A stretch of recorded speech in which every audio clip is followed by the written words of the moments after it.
sa war on drugs, palagis man sumutang higit na ang tubig baha nung dinabot pa sa lampag na magitan siya na anas tinong tubig kalayo ang apektado kang kasunod. Newsbreak. Sa headlines, kan mga barata reshuffle sa tulang station commanders kang Naga City Police Office ipinasunod ni Police Colonel Gilbert Fariñas. Bilang ka mga pasahero nag-aarabutan sa Bicol Central Station, dakul na. Mga wanted persons sa tinambak buhi asin kanaman Camarines Sur, arestado kan PNP. Ikatulong simana kang OBL Open Men's Volleyball Elimination padagos na nagiging maaksyon. Uya ang mga barata sa aldaw na ini. Ako po si Ja Maika Angeles. Manihamiento kan Bicol Central Station nagpasiguro ni extra bus para masigurong may malulunadan si mga mapurali pagkatapos kan undas. Ang detalye sa report ni Christine Reyes. 132 na bus ang nag-abot hali sa Metro Manila kasuod mga hapon. Ang bilang na ini mas halangkaw kumpara sa normal na aldaw sa Bicol Central Station. Asin inaasahan na madadagdagan pa ang bilang kaini mientras na nagrarani ang November 1. Nainot ng sinabi ni Bicol Central Station Operation Manager Nonoy Reforzado na magiging sibut-sinda sa November 2 hanggang November 5. Sa mga petsyang ini, mapuri na sa Metro Manila si mga nag-obserbar kang undas, digdi sa Bicol. Dagdag pa ni Reforzado, Mayo munang day off ang personahe kan Bicol Central Station para makatabang sa operation asin masiguro na ligtas ang biyahe kan mga magpuruli. Si arrivals ta in terms of buses from the different terminals in Metro Manila, sudma abot sa bagong magahon inabot nin 132. So medyo medyo harahalangkaw na yan duman sa normal ta. Usually ang normal ta diyan nasa nagwa 110 to 120 plus. So nagsobra na siyang 130. So gustong sabihin baka sa aga and sa Friday mas magdagdag pa yan. Rate, Friday man po ang Bicol Central Station, preparado man kita sa inaasahan na peak operation nga ni sabi ko, po November 2 until Wednesday next week. So yan ang preparation mo. Nakauloy naman ni Mr. Reforzado ang ibang bus company para sa extra buses na gagamiton kan mga maaamay magpuruli. Kung kaya mayo silang nahiling na problema sa oras na magbaralika na ang mga ini pagkatapos kang undas. Kung igwanang mapuruli sa November 1, dakulang kabawasan subot ini sa bilang kan mga mapuruli sa masunod na aldaw.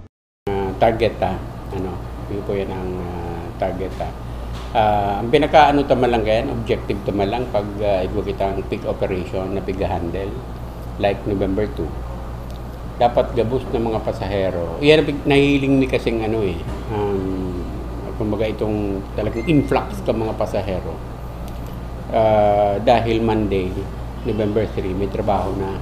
Kaya November 2 talaga yung nahihiling ni. Pero baka ang iba, especially si mga Mayo man o dahil nakakuha ng mga reservation, baka November 1 pa lang, na sindang. November 1, Saturday, di ba?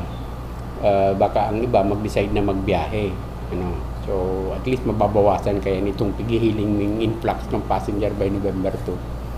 Nakalatag naman ang plano kan Bicol Central Station ngunya na undas para sa salbadong makabalik si mga nagpuruli ngunya na undas. Para sa Janan TV 48 Naga, Christina Canzo Reyes, Newsbreak. Mientras tanto, magkatuwang ang Public Safety Office, Naga City Police Office asin Land Transportation Office sa pagtaon ng seguridad sa mga pasahero kan Bicol Central Station. Ang nasabing mga ahensya ang kabali sa Interagency Task Group na pinag-activate kan lokal na gobyerno kang Naga. Ang LTO ang nagkondisirman in pag-inspeksyon sa mga bus para masiguro na roadworthy ang mga ini. Prioridad kang Interagency Task Group na masigurong mayong mangyayaring insidente o krimen sa kaldawan kan undas asin pagkatapos kan pag-obserbar ka ini. Security, usually pag may peak operation kita, permi ang approach na dyan itong inapod na interagency. And prior, nga ni kang week na iniyo, itong mga preparation ta, pinag-i-implement na, last week I think last week I think si LTFRB and LTO nagpupo na sindang magtaga dyan para magkandak ng surprise inspection. LTFRB para masiguro na makikita mapalorum ng mga buses. LTO para masiguro na roadworthy sa tuyang mga buses na nagbabirahe dyan. And araman po baga pang nakaaging aldaw din nagkandak na ng surprise drug test din na po. So part yan kang sa tuyang mga preparation itong sinasabi kong interagency ang approach plus kumaririsatangon yan sa Bicol Central Station, augmented na din si police visibility so katawang tapad yan ang Philippine National Police Sa kasumpay na Bareta, nasa 757 na pulis kan PNP Naga ang madedeploy sa Undas. 169 na pulis ang madedeploy sa Police Assistant Desk na yaon sa mga kampusanto. 188 na mga personahe ang naka-assign para sa police visibility sa bilog na syudad. 163 PNP personnel ang magmamanehar kan bulos kang mga trapiko pasiring sa mga kampusanto, mantang 8 man na drone pilot ang naka-assign sa Undas. Apwera sa pagdagdag na tig 10 hali sa AFP, BFP, Coast Guard as in Kabalikat Auxiliary Group na magiging katabang ka na PNP Naga, liwat man nagpagirumdom sa publiko ang Naga City Police Office manungod sa mga daidapat darahon sa loob kan Camposanto. Susog ki Police Lieutenant Colonel Chester Pumar, sunodon sana kan publiko ang mga pinagbabawal sa loob kan Camposanto. Okay, sa Undas po meron tayong changes sa preparation. Okay, nasa 169 ang madideploy po sa Police Assistant Desk na ilalaag po sa mga sementeryo. And meron tayong sa visibility 188, sa traffic management 163. So, ang isa pang changes yung sa mga drone operators natin, pilot, magiging na silang 8. Ang madideploy po nasa 757. Yan po ang changes. Then may additional nga pala dito from AFP, magbibigay sila ng 10. Sa fire 10 din, Coast Guard 10. Kailan sa Sir Kabalikat, Civicom sa auxiliary. Okay, mga pinagbabawal po, may 3 kaming basic na pinababawal. Unang-una yung alak, yung mga speakers na malalakas na nakaka-istorbo na. And deadly weapon or bladed weapon. Depende, case-to-case basis naman. Kung tabak man yan na panggabi, bako man matarong na maray, Okay lang yan. okay lang po yan. Pero kung day na, wala naman linis ng... Tapos na maglinis. So, siguro iwanan na sa bahay yung mga katulad ng itak. Yun lang. Sa iba pang Bareta, halatpak ang Land Transportation Office ang resulta sa confirmatory tests sa 2 bus driver asin sarong konduktor na nagpositibo sa pinagigibong drug test kang nakaaging Martes na parte kan programang Oplan Harabas kang Land Transportation Office. 150 na driver nin bus, van, jeepney asin tricycle sa Bicol Central Station ang ipinasairarom sa drug test. Actually, ang Oplan Harabas is yan ang term na ginagamit ni PDEA regarding sa anti-drugs na involve ang mga driver na public utility vehicle. Ito pong ginibotang drug testing, it is an initiative of the LTO Region 5 through the Regional Law Enforcement Services and Office of the Regional Director. Nagplano po kita kayan a week ago na mag-conduct po ng random drug test kasi mandate man po yan kang batas, yung Republic Act 10586 na Section 15, itong quick random drug test sa terminal na minamandahan ng LTO na mag-conduct kayan paminsan-minsan. So, naggibo po kitang paagi na makipag-ulay sa PDEA.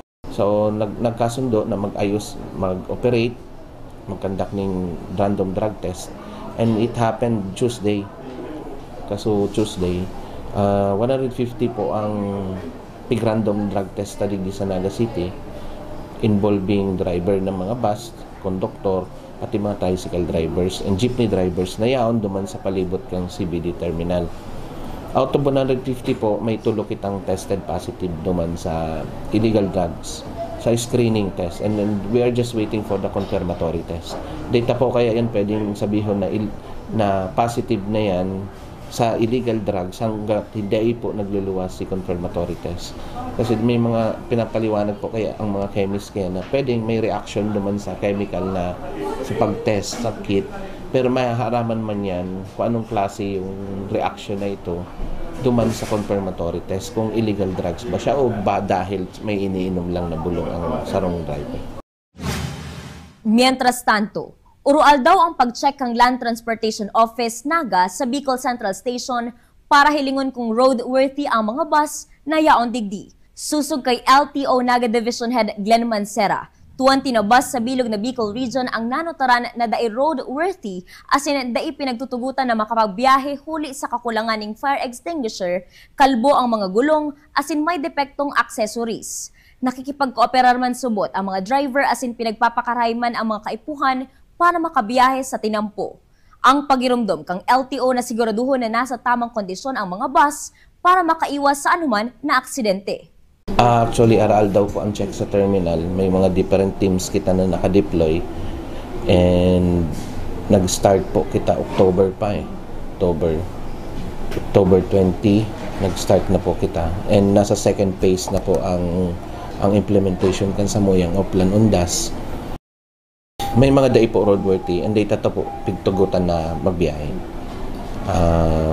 Ang common dyan yung kalbo ang gulong, may fire extinguisher, tapos may mga dikit na accessories na day nagagana.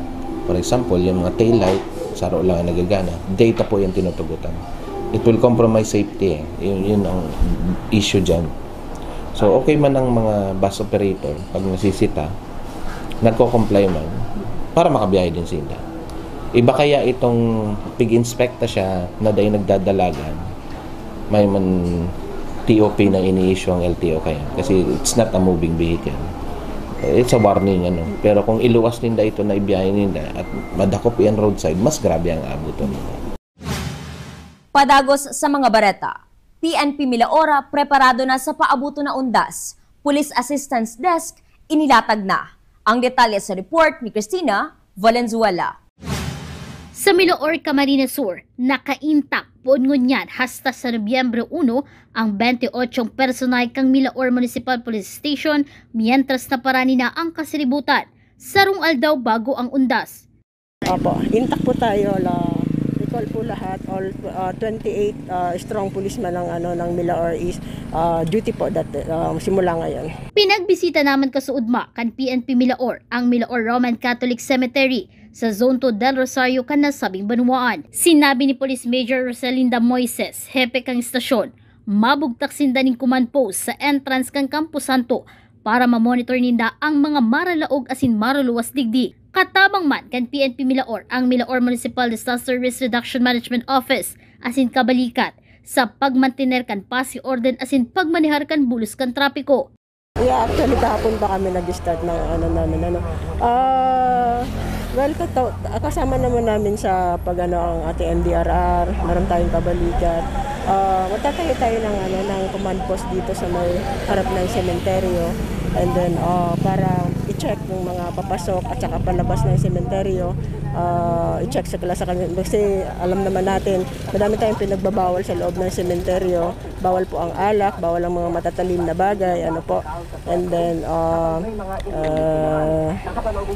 i-check natin yung seguridad ng mga dumadalaw na mga kababayan natin sa kanilang mga mahal sa buhay na namayapa. Sa pagbalik kasubago sa Campo Santo ni Police Major Moises, sa iya man na hiniling kung saan po pwedeng magpwesto ang mga partinda, asin kun arin na area ang gagamiton para gibuhon garahihan na dai maapektaran ang dalagan kan trapiko.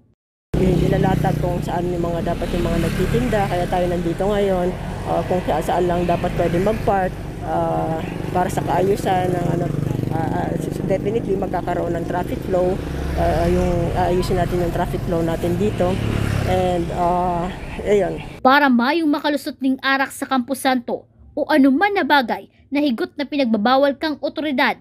Marikurida sa palibot kang sementeryo ang personay kang Milaor Municipal Police Station. Para sa GNN TV 48 Naga, Cristina Valenzuela, Newsbreak.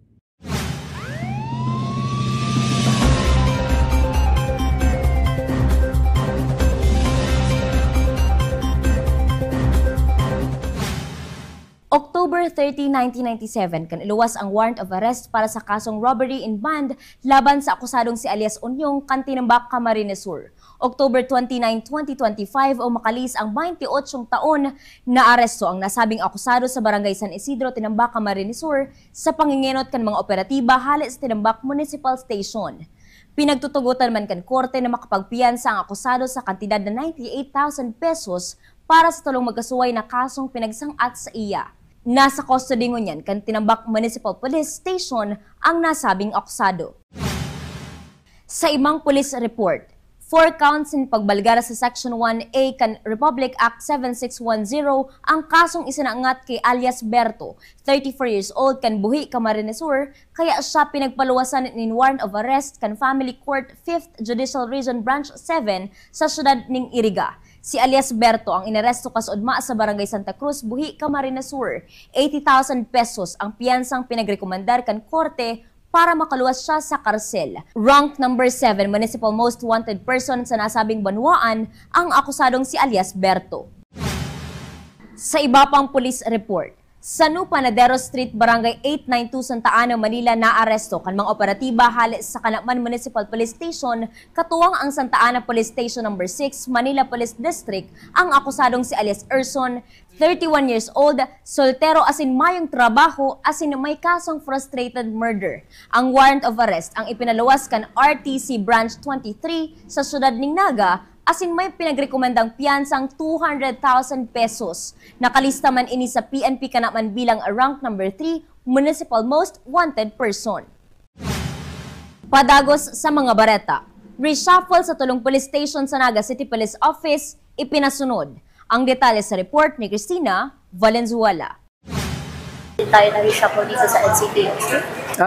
Based on the performance and upon recommendation po ng command group at sa mga staff po natin dito. So definitely meron po yan. Ini sinaging pahayag ni Police Colonel Gilbert Fariñas kan ini formalmenteng maging City Director kang Naga City Police Office. Kasubagong aga, pinag-anunsyo na sa NCPO grounds na magkakaigwa ng reshuffle sa mga station commanders. Ang station commander kang Police Station 4 na si Police Captain Marlon Requillas ang malilipat ngunyan sa Police Station 6. Asin iniribay digdi si Police Captain Hil Guban bilang Station Commander kang Police Station 4 na dating Assistant Chief kang City Community Affairs and Development Unit.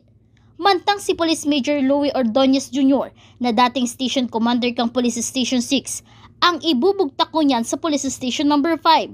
Asin ang dating Station Commander kang Police Station 5 na si Police Captain Daisy Angeles ang ma-assign sa Traffic Enforcement Unit. Magkakaigwa po ng reshuffle sa station commanders. Ito po resulta ito ng placement board meeting, which is tinitingnan doon yung mas effective na leadership. So yung police station 6 natin, station commander ay mapupunta sa police station 5, and then si police station 5 mapupunta sa Traffic Enforcement Unit. Then yung assistant ko dito, mapupunta siyang Station 4. Si Station 4 po ay mapupuntang Station 6. So yan po ang latest movement or movement ng mga officers natin dito sa Naga City Police Office. Susog sa tagapagtaram kang Naga City Police Office na si Police Lieutenant Colonel Chester Pumar ang pagkakalipat o reshuffle ka mga station commanders sa paagi para mas maging epektibo ini sa saindang posisyon. Primero po is yung effectiveness nga sa function, putting the right person into a right place, kasama na yon.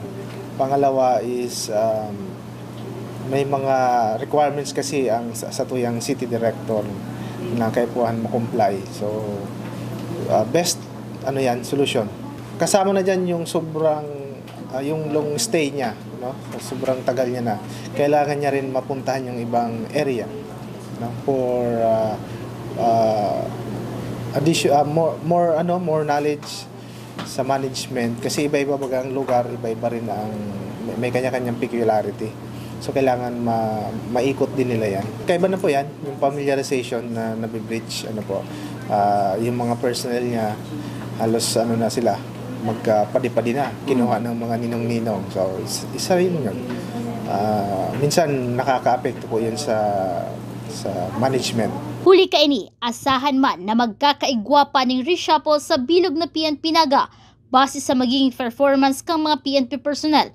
Urog na ngunyan, napadagos ining pinagmamonitor kang City Director, sabi pa ni Police Lieutenant Colonel Pumar. From time to time, si City Director ay nagmamonitor ng mga performance. So, ang tinitimbang niya, ang ginajagil niya is kung saan ito mas effective yung isang officer. So, doon niya to most likely ipapalagay. Para sa GNN TV 48 Naga, Cristina Valenzuela, Newsbreak. Sa iba pang bareta, action-packed na bakbakan sa ikatulong simana kan OBL Open Men's Volleyball Elimination sa tuyang balikan. Sa paagi kan report ni campus correspondent Jobert Azur. Liwat na panunin maaksyon na ampangan ang ikatulong simana kan elimination round kan OBL Open Men's Volleyball League kan nakaaging Sabado asin Domingo.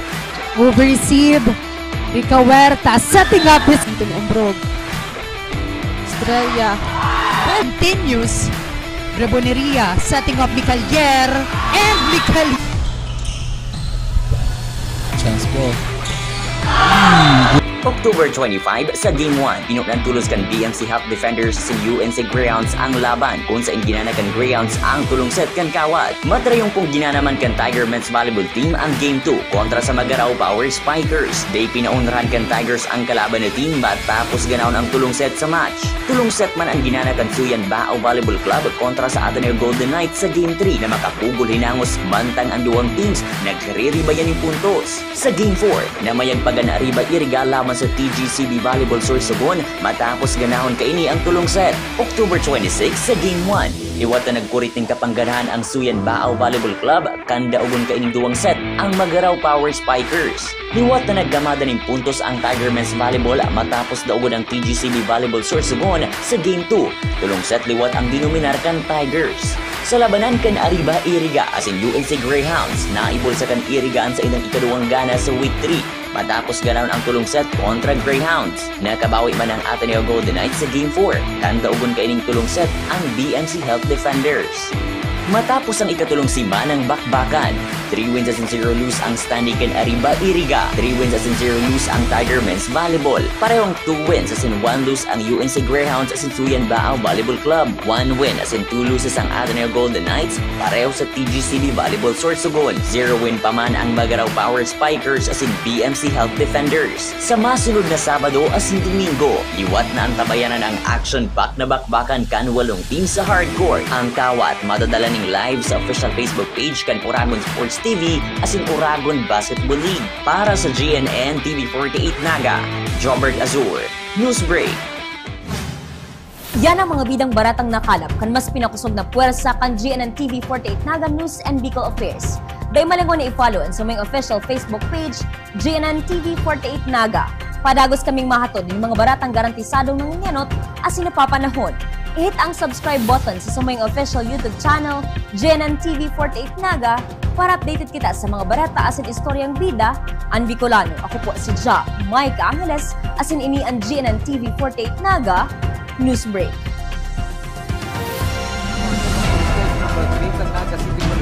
Man pinagsubo kasi ng opisina na isuspender ang Sa tao ka ng issue sa war on drugs, palagis man subutang higit na ang tubig baha nung hinabot pa sa lampag na magitan. Siya daan na tinong kalayo ang apektado kang kasunod. Newsbreak. The future is a race. At Naga College Foundation, we don't just keep up, we set the pace and we change the game. College of Business and Management, where ideas grow into enterprises. College of Teacher Education, shaping minds that shape the nation. College of Health Sciences, where compassion meets innovation. College of Engineering, designing solutions that redefine tomorrow. College of Arts and Sciences, fueling creativity, culture, and connection. College of Accountancy and Finance, empowering the economy through mastering numbers and markets. College of Criminal Justice Education, protecting communities with excellence and integrity. College of Computer Studies, coding the language of the future. And with NCF micro-credential programs, you don't just wait for the future, you leap into it. Gain and demand skills fast, short, powerful, and flexible. Designed to fit your life and fuel your career. 8 colleges, endless possibilities, and micro-credentials to keep you ahead of the game. Tanga diri ko nababay na GNN TV48 Naga. Kalma! Lumipat lang ang GNN TV48 Naga sa Channel 48.1. What? Direk, ang simple lang ng solusyon dyan. Kunin ang remote, pumunta sa menu Setup o Settings, at hanapin at pindutin ang scan at hintayin. Then, boom! Balik na si GNN sa Channel 48 mo.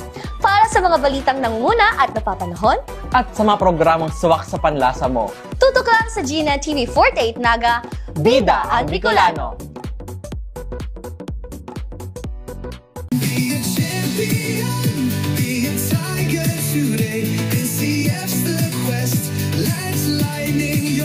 At the Naga College Foundation Basic Education Department, we provide an environment where innovation is nurtured and resources promotes collaboration and discovery. Our students benefit from hands-on learning in cutting-edge science and technology laboratories, bridging theory with practical application. We maintain a supportive institutional framework, ensuring a safe, clean, and academically focused atmosphere for every student. Beyond academics, our comprehensive facilities, including sports, develop leadership, teamwork, and discipline. NCF is proud to be a LASO accredited institution, a recognized mark of excellence and high-quality education. This is Naga College Foundation Basic Education Department. Changing the game.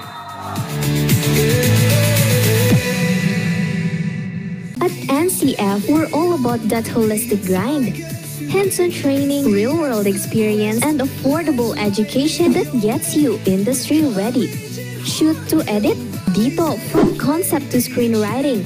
From shooting to editing to actual broadcasting, NCF was the first and the only school that has its own operational television and radio stations. No boring stuff, just real skills for the real world.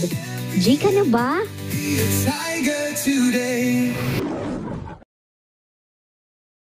From dreams to strategy. From passion to profession. What can you be with a marketing degree? The future's in our hands. Deep into the future. We create brands that connect. Be bold, be the brand. Hashtag market your future. It all starts here At the Naga College Foundation, BSBA Marketing Management. Start your quest to success. Be a Tiger today. Enroll now. Your quest begins with a single step, where passion meets purpose, and learners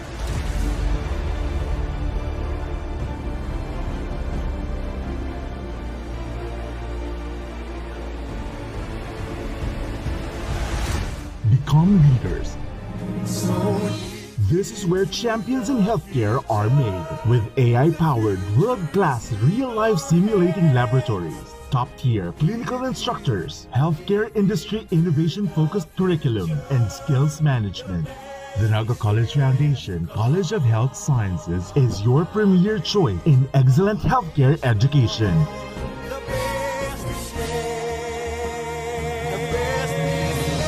Change the game. Be a champion.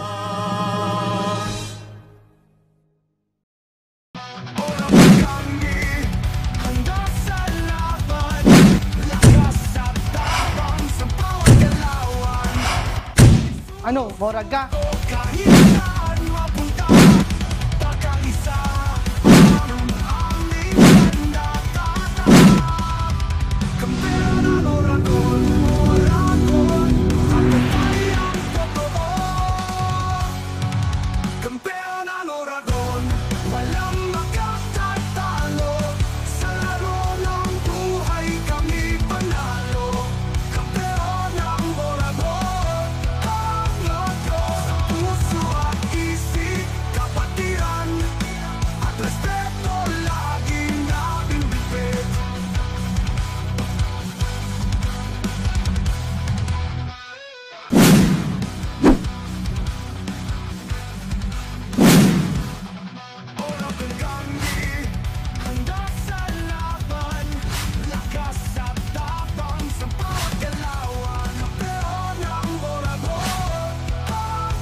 Ano, morag ka?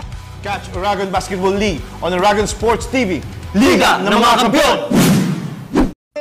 Every great success story starts with the right foundation. And at Naga College Foundation, we've been building those stories for years.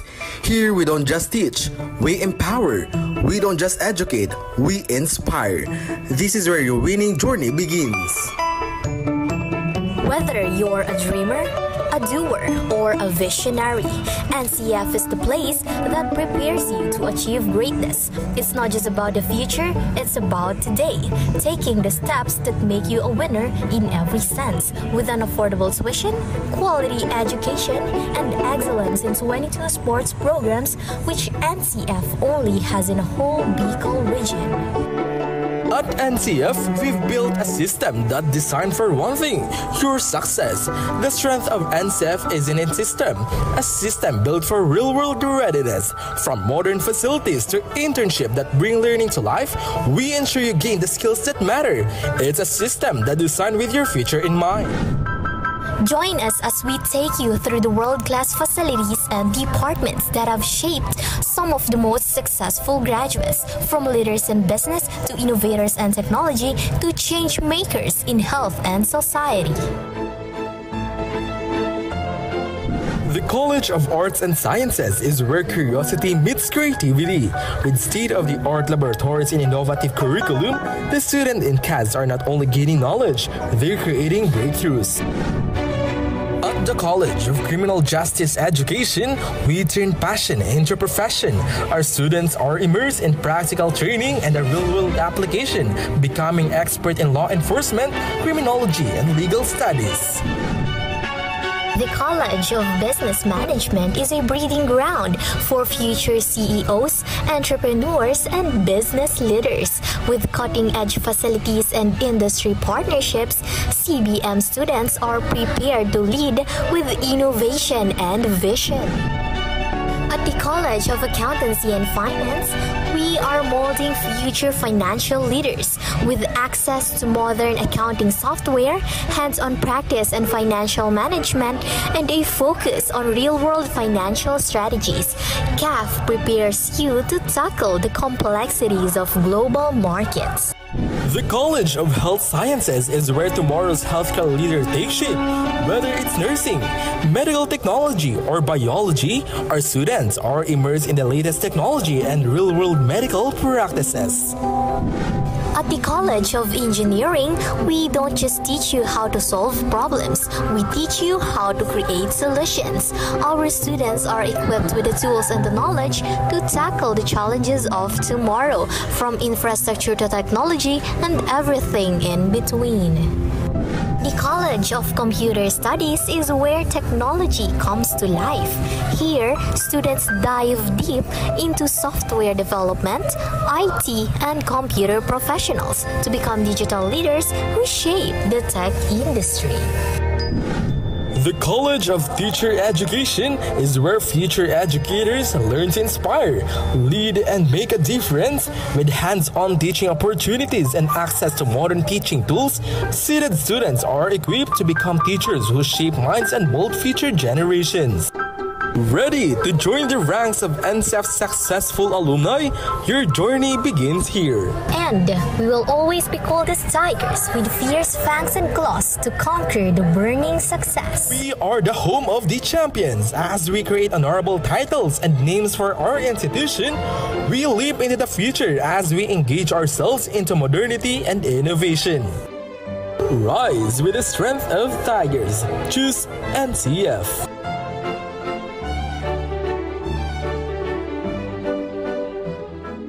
Ano man ang pangarap mo, matutupad yan dito sa NCF.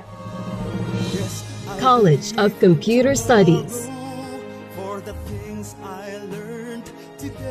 College of Arts and Sciences, College of Teacher Education,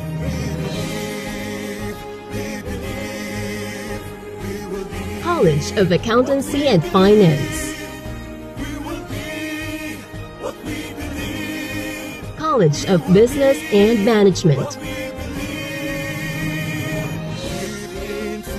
College of Engineering,